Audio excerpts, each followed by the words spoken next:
All right, so the Cold War is going to start to play out in a couple different spots, and these are sometimes referred to as the Cold War hotspots. We're not going to cover all of them here.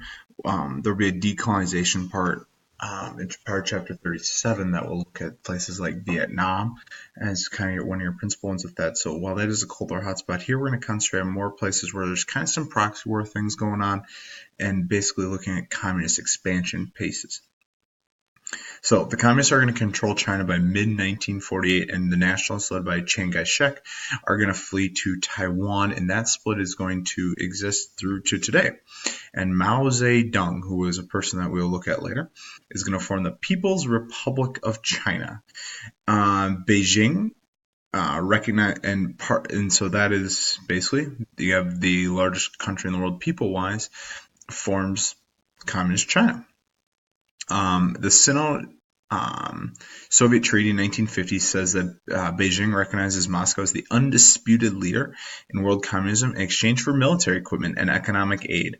Both don't like the fact that the U.S. is helping Japan and South Korea and Taiwan, which is, remember, that China still thinks it rightfully owns, as being, and so that just gets at them, that they see Taiwan as a part of China, but it's really not a part of China, which is a confusing thing that is still confusing to this day, that the whole world basically sees Taiwan as independent, but yet cannot recognize it because China claims it's theirs.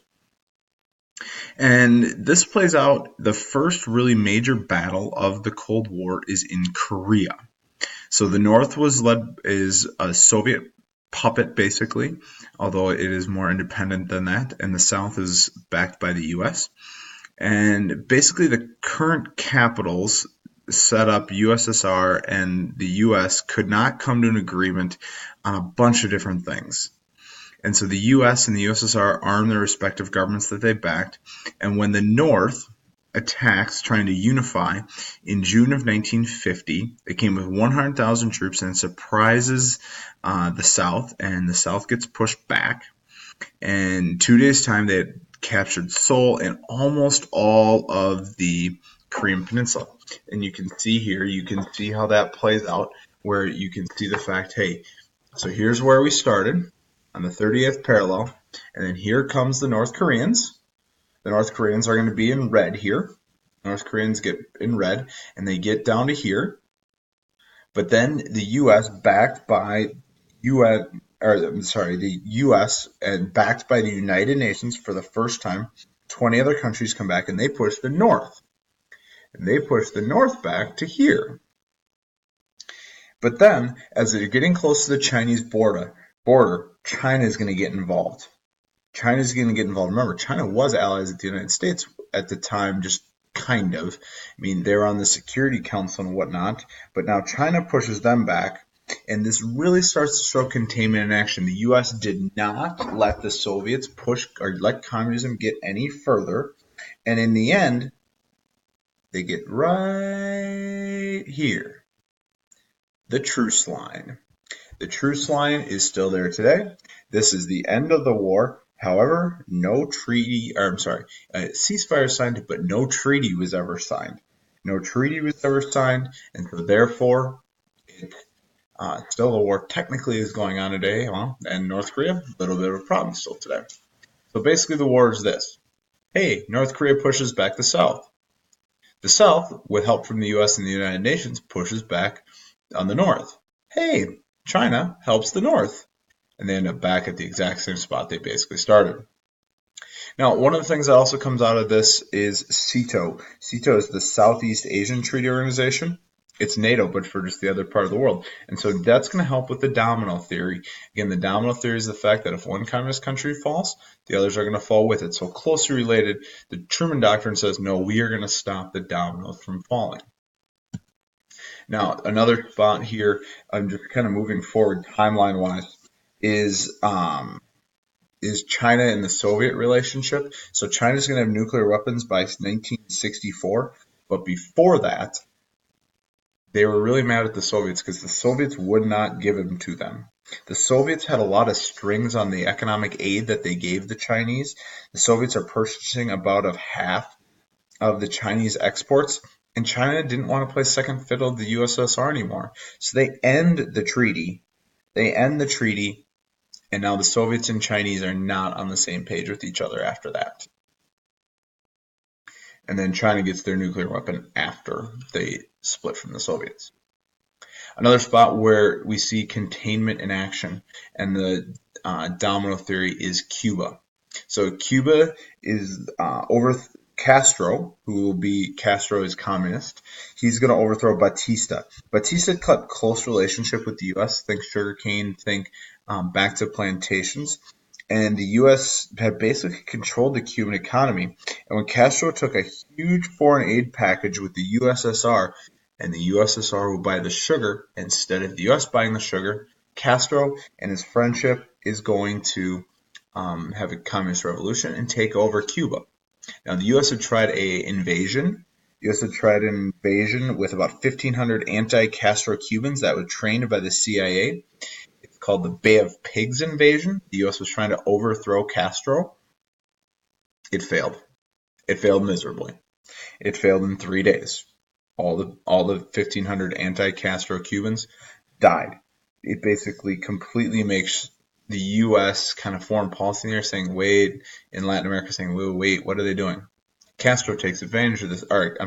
Castro / Nikita Khrushchev, who would be the leader now in Soviet Union at the time after Stalin's death, tries to take advantage of that, and he tries to put nuclear weapons in Cuba. Well, Cuba is 90 miles off the U.S. border. And JFK saw this, that they were putting him in, and JFK basically goes into a standoff saying, you can't put nuclear weapons here. And JFK basically puts in a quarantine of the island, air and naval, that nothing's going to get in and out. And it's basically, here come the Soviet ships to install more nuclear weapons on Cuba. And the U.S. puts in this quarantine so they're not going to pass. And the U.S. said, we're going to fire on you. This was the closest we ever got to a nuclear war, and this is in October of 1962. In the end, the Soviets turn around. Now, what we didn't know at the time is that Nikita Khrushchev got a deal from the U.S., and the deal was this. Hey, the U.S. says we are going to promise never to invade Cuba again, so basically not repeat the Bay of Pigs.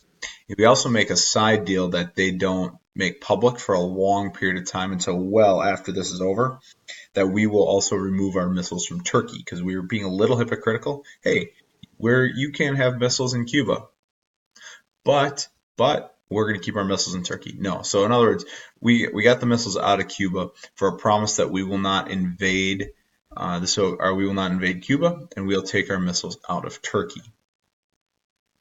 Now, we kind of got to go back a little bit here because I want to talk a little bit more about the Soviet Union because I told you that Nikita Khrushchev, who you see down there in the bottom left, had taken over. Nikita Khrushchev took over and he began a huge change in the party. I mean, you had one party rule. You had very much this not peaceful existence, and he ends the rule of terror, so fear basically of ruling the Soviet Union. He brings in some partial liberalization. He goes through a process called de-Stalinization. De-Stalinization, basically get rid of anything Stalin. Remove Stalin from public, renames institutions and cities, deflate Stalin in textbooks, got rid of censorship, and that's a part of the partial liberalization. Eases censorship, releases millions from political prison.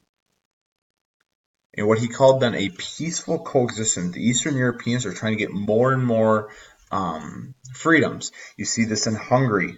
Well, the Soviets send in tanks in 1956 to try to crush the threat. Alexander Dubček in the Czechoslovakia started the Democratic Socialist Revolution called the Prague Spring with a human face. And eventually Brezhnev is going to invade. And what eventually is going to get called with this is the Brezhnev Doctrine.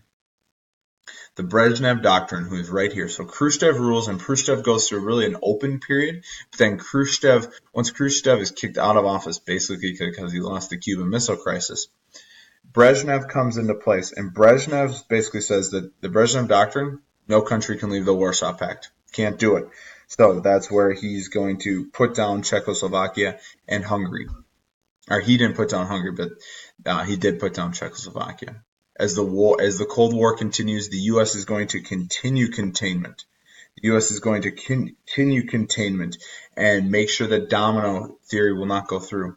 The other thing is brinkmanship. Brinkmanship is, hey, we're going to get really close to fighting, but we're actually not going to fight each other. We're going to fight these proxy wars. The U.S. and Soviet Union will not fight each other. The weapons get bigger and bigger still. And for a long period of time, people really don't know when this war is going to end because Brezhnev is basically, hey, it's my way or the highway. My way or the highway.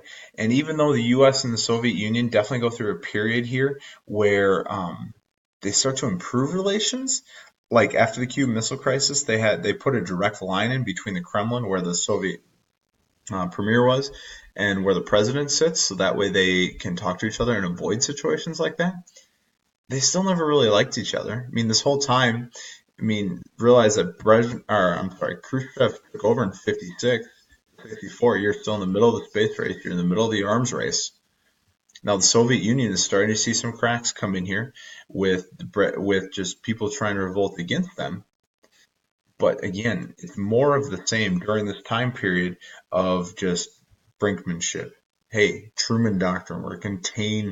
The we're going to contain communism, and while they never actually fight each other, they get pretty dang close.